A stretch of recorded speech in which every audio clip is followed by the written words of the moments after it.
itu bersih. Nah, Timotius, terima kasih. Ada kedua ayat yang lain. Dengan ucapan syukur dan firman Tuhan, semua kita boleh nikmati. Itu suratan Paulus kepada Timotius. Jadi kalau kita salah tafsir, maksudnya kita masih terikat perjanjian lama. Disitulah kita tidak bebas kan, kita terikat kan. Sampai last mungkin tidak juga panjang cerita itu. Saya bilang kalau kamu tidak mau udang kamu itu bagi dengan saya lah itu. Haleluya. Itu yang saya ingat, itulah saya ingat itu cerita. Sebab saya harap mereka bagi dengan saya lah. Tapi jangan juga makan terlalu banyak udang, nanti kena gaul. Semua segala sesuatu mesti sederhana begitu.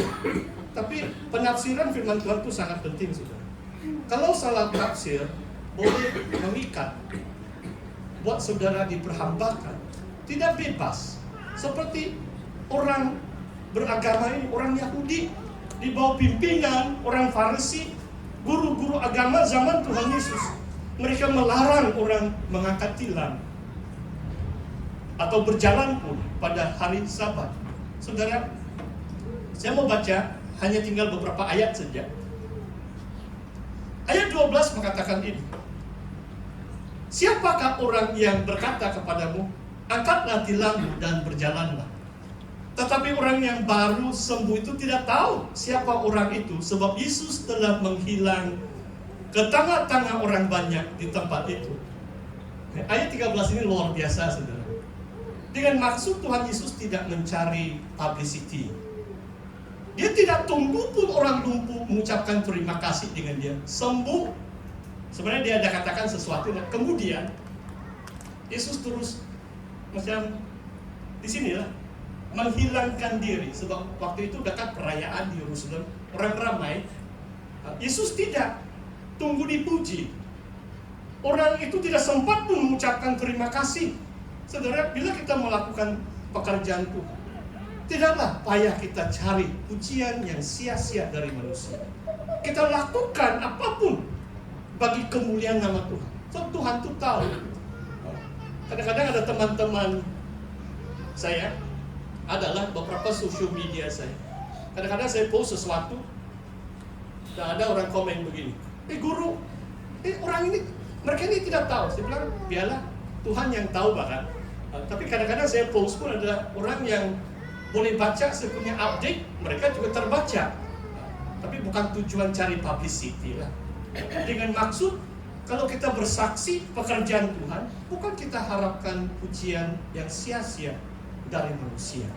Sebab pada akhirnya, Tuhan yang akan memuji kita, Tuhan yang akan membalas setiap pekerjaan kita bagi Dia.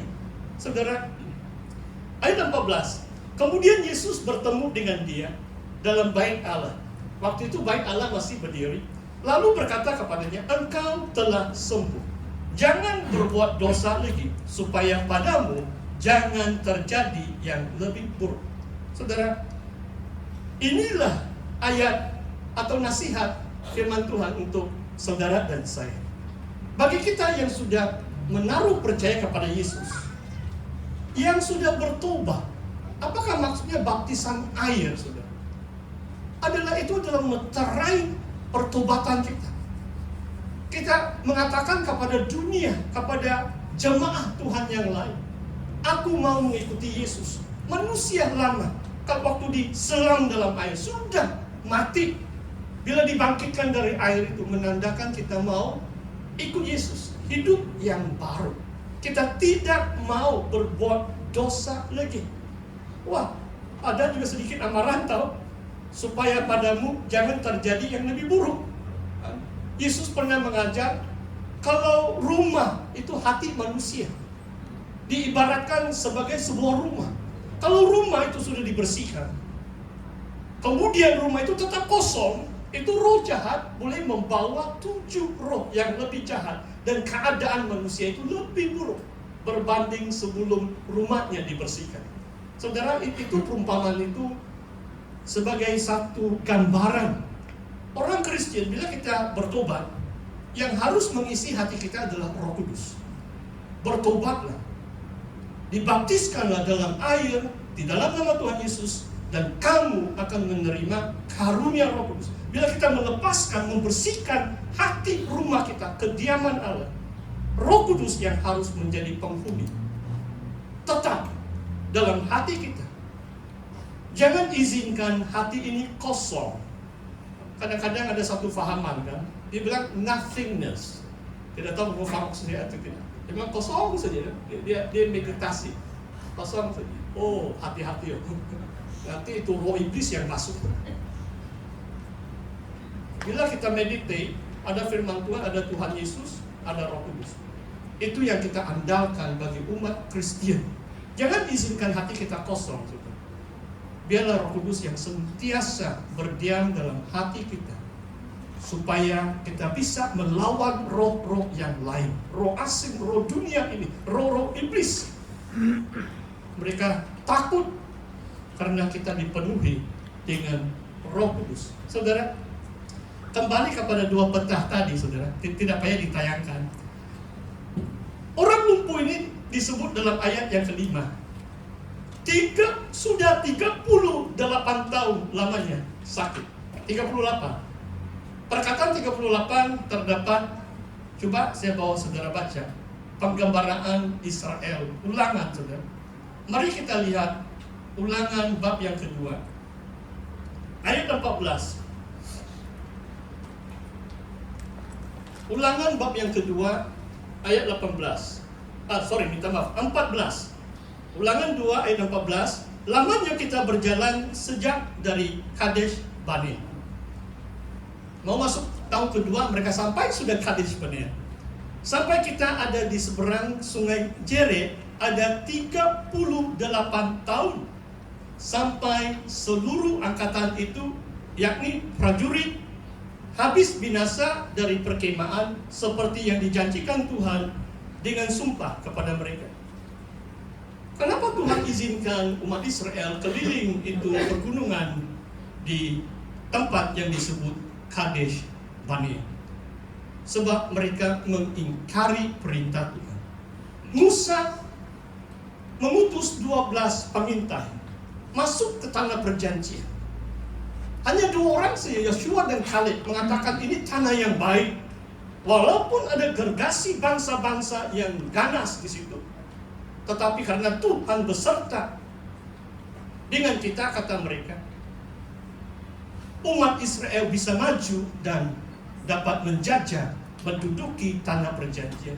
Tetapi 10, kalau suara majority itu 2 itu kalah kan. Jadi 10 pengintai yang mewakili 10 suku, ada 12 suku. Suara mereka lebih kuat, sehingga mereka tidak taat kepada perintah Tuhan. Tuhan tidak mau Israel keliling gunung itu 40 tahun, tidak. Tahun kedua mereka boleh sudah masuk tanah perjanjian. Dan karena mereka ingkari perintah Tuhan untuk mereka menawan, menjajah kota-kota Kenaan dan menduduki tanah perjanjian, maka mereka, seluruh angkatan itu binasa, kecuali 2 keluarga, Yosua dan Kaleb. Dan itu disebut dalam perjanjian baru.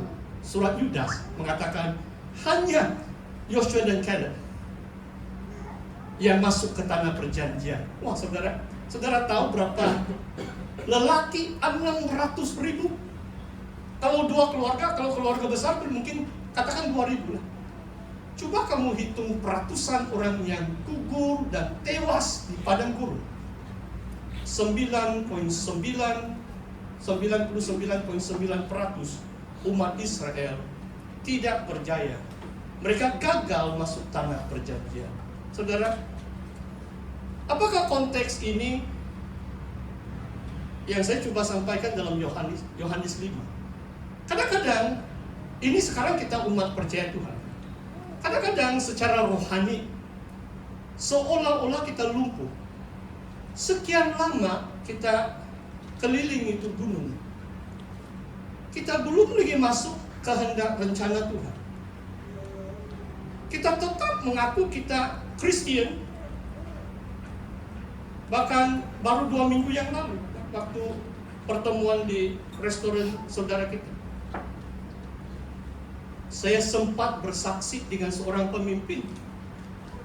Dia pikir asalkan saya bayar persepuluhan, saya masuk surga. Saya bilang, sorry friend, saya hati-hati. Saya tidak mau share terlalu detail. Tetapi kemudian dia bilang, pastor, saya sangat bersyukur saya hadir cerita dengan kamu, pastor. Baru saya paham. Pada awal dia bilang, I pay my tithe, I go to heaven. Dia bilang. Banyak perintah-perintah lain dia tidak turuti. Macam-macam yang lain, saudara.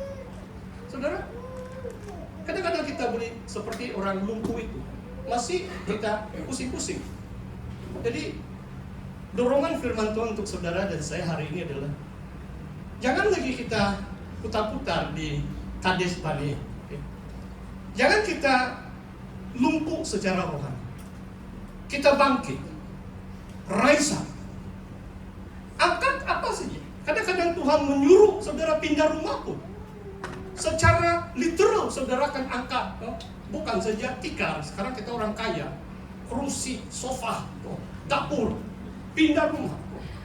Kalau saudara tahu kesaksian pastor, 20 lebih kali saya sudah pindah rumah. Penat sudah. Jadi saya selalu berdoa, Tuhan, saya 60-an sudah ini, janganlah suruh saya pindah rumah. Tapi kalau Tuhan suruh, mesti taat juga kan? Tuhan juga yang beri kekuatan. Bangunlah saudara. Masuk rencana Tuhan. Lakukan apa yang Tuhan kehendaki. Jangan main-main, jangan lagi keliling tuh Kades Barnea. 38 tahun. Orang lumpuh. Bangunlah. Angkatlah apa saja yang Tuhan suruh.